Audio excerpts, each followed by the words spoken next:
15 number, बिंदु 0 0 से जाने वाले एक ऐसा वक्र का समीकरण ज्ञात कीजिए जिसका अवकल समीकरण यहाँ पर दिया हुआ है। क्या दिया है? y डैश इक्वल टू में e to the power x sine x। तो यहाँ पे हम लोग इसे dy बाई डी एक्स लिख सकते हैं, इक्वल टू में e to the power x sine x। dx को उधर ले जाते हैं तो dy इक्वल टू में हो जाएगा e to the power x sine x dx। अब इंटीग्रेशन करेंगे तो हमें अवकल समीकरण का क्या मिलेगा? यहाँ पर आपको व्यापक हल मिलेगा, ठीक है। और वहाँ पे फिर 0 0 पे चेक करेंगे तो हमें विशिष्ट हल मिल जाएगा, यानी कि हमें 0 0 से गुजरने वाली वक्र का समीकरण मिल जाएगा। तो पहले इंटीग्रेशन करते हैं, तो इंटीग्रेटिंग बोथ साइड क्या हो जाएगा? इंटीग्रेशन करने पे both side, integration of 1 with respect to y, और यहाँ पे e to the power x sine x का किसके रिस्पेक्ट में? यहाँ पर हम लोग कर रहे हैं x के रिस्पेक्ट में, ठीक है।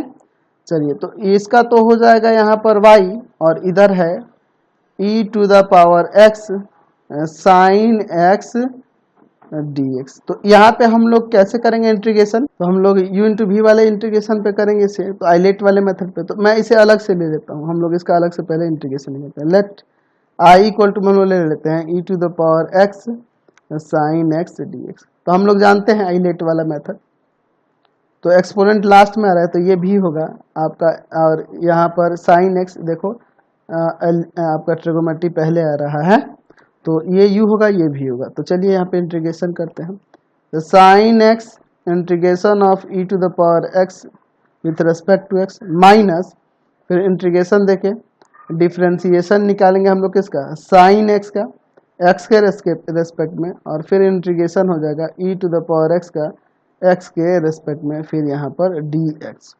तो i इक्वल टू में देखिए e to the power x का integration e to the power x ही, और इनटू में आपका साइन x माइनस, यहाँ पर देखिए साइन x का डिफरेंशिएशन cos x, और इनटू में e to the power x का integration e to the power x, और फिर आपका dx। यहाँ फिर से हमें u इंटू v का इंटीग्रेशन करना होगा।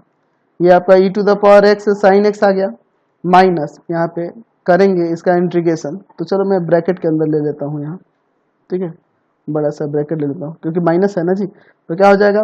cos x u होगा आइलेट वाले मेथड के अकॉर्डिंग, और e to the power x आपका v होगा, माइनस फिर इंटीग्रेशन देकर ब्रैकेट के अंदर differentiation of cos x with respect to x, और फिर integration of e to the power x with respect to x, और यहाँ पर dx। चलिए आगे सॉल्व करते हैं, और फिर यहाँ पे एक बड़ा वाला ब्रैकेट भी लगाएंगे। चलिए क्या हो जाएगा यहाँ से? i इक्वल टू में e to the power x sine x minus, यहाँ पर देखिए e to the power x का integration e to the power x ही होगा, ठीक है, और यहाँ पे आपका है ये cos x, फिर माइनस यहाँ देखिए इंटीग्रेशन करेंगे, सर डिफरेंशिएशन कर रहे हैं ना cos x का, तो माइनस साइन x, तो यहाँ प्लस कर देते हैं, ठीक है, और e to the power x का integration e to the power x dx, ठीक है। यहाँ देखो i इक्वल टू में e to the power x sine x minus e to the power x cos x, ये प्लस माइनस माइनस हो जाएगा, और ये जो देख रहे हैं ना integration of sine x e to the power x, ये देखो हमने ये देखा है ऊपर क्वेश्चन ही है, ये i का ही वैल्यू है, तो इसके जगह पे हम लोग i रख सकते हैं। तो i इक्वल टू में e to the power x यहाँ से कॉमन कर लो, sine x minus cos x, और फिर माइनस में यहाँ i, या के इधर ऐड होगा 2i इक्वल टू में हो जाएगा e to the power x sine x minus का cos x, ठीक है, और यहाँ i इक्वल टू क्या आ जाएगा? 1/2 e to the power x sine x minus का cos x, ये आ रहा है integration.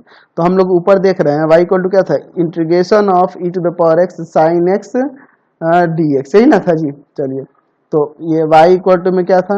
Integration of e to the power x sine x dx। तो हमने अभी इसका इंटीग्रेशन ये लाया है, तो हम लोग लिख सकते हैं यहाँ y इक्वल टू में 1/2 e to the power x sine x minus का cos x, और फिर यहाँ पर प्लस का c, ठीक है।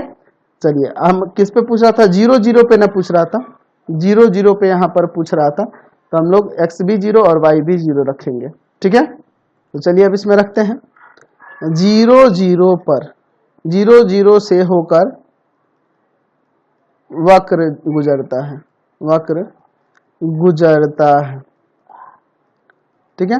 तो यहाँ पर हम लोग 0 रखेंगे, 1/2 e to the power 0 sine 0 minus cos 0 और प्लस में सी 0 इक्वल टू में 1/2 e टू द पावर 0 का वैल्यू 1 हो जाएगा, साइन 0 0 होता है, कॉस 0 1 होता है। तो यहाँ पर अंदर सॉल्व करो अब यहाँ पर, तो क्या हो जाएगा 0 इक्वल टू में, तो यहाँ पर देखो क्या हो जाएगा, यहाँ माइनस का 1/2 ना आ जाएगा और प्लस में सी, तो सी का वैल्यू क्या हो गया 1/2 हो गया। ठीक है, चलिए अब आगे यहाँ पर देखते हैं। इसलिए वक्र का समीकरण क्या हो जाएगा, क्या हो जाएगा y इक्वल टू में 1/2 e to the power x sine x minus cos x और यहाँ पर c के जगह पर 1/2 कॉमन कर लेते हैं और इधर लाके मल्टीप्लाई करेंगे तो 2y हो जाएगा और यहाँ बचेगा e to the power x sine x minus cos x और प्लस में 1, समझे ना, 1/2 कॉमन करके इधर लाके मल्टीप्लाई हमने कर दिया।